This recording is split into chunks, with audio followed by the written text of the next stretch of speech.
Hey, good morning. I just wanted to tell you that you won $1 million. No, you didn't.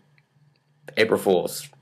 You see what I did there? Today is April 1st and April Fool's Day, and I just tricked you. You thought you won $1 million, didn't you? No? You didn't buy it? Okay. Well, anyways, what I wanted to do was ask you a question.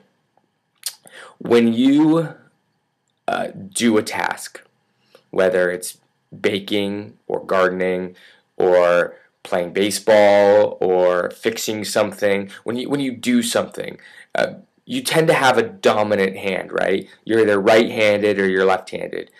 There are some who are ambidextrous and can use both, but you know what I'm saying. You have a dominant hand, and that hand tends to be more developed than the other. But you still use your second hand, right? So if you're playing catch with somebody, you might throw with your right hand, but you catch with your left. Or if you are baking something, you might stir with your dominant hand, but hold the bowl with your left. So you still use your non-dominant hand in a variety of ways, and we even develop our non-dominant hand to be a good assistant, to be a good partner in the things that we want to do with both hands. What if I suggested to you that when it comes to learning, we have a dominant mode of learning and we have a non-dominant mode, but for the most part, we've let that non-dominant mode kind of hang by our side like a limp arm, pretty much useless and worthless and unable to help us in our dominant mode of learning. This Saturday, we are having a seminar called Dig Out Your Ears, Hearing in an Age of Seeing. This seminar is intended to help us explore what for many of us is a non-dominant way of learning, but that rather than develop so that we can be better learners, so that our hearing can actually enhance our seeing, what we've done is we've just allowed it to hang by our sides.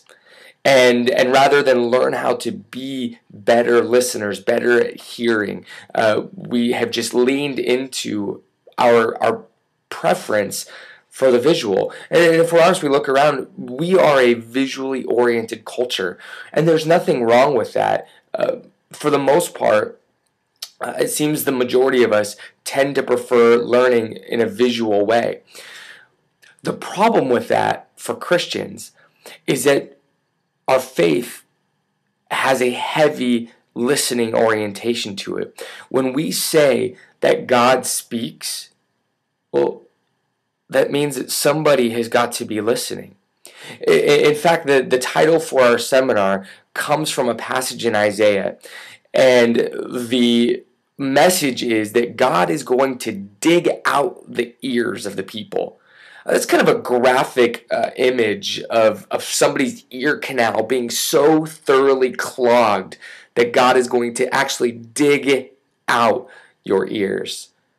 And the reason he says this is because they have essentially failed to hear him. They have lost their ability to hear what God is saying.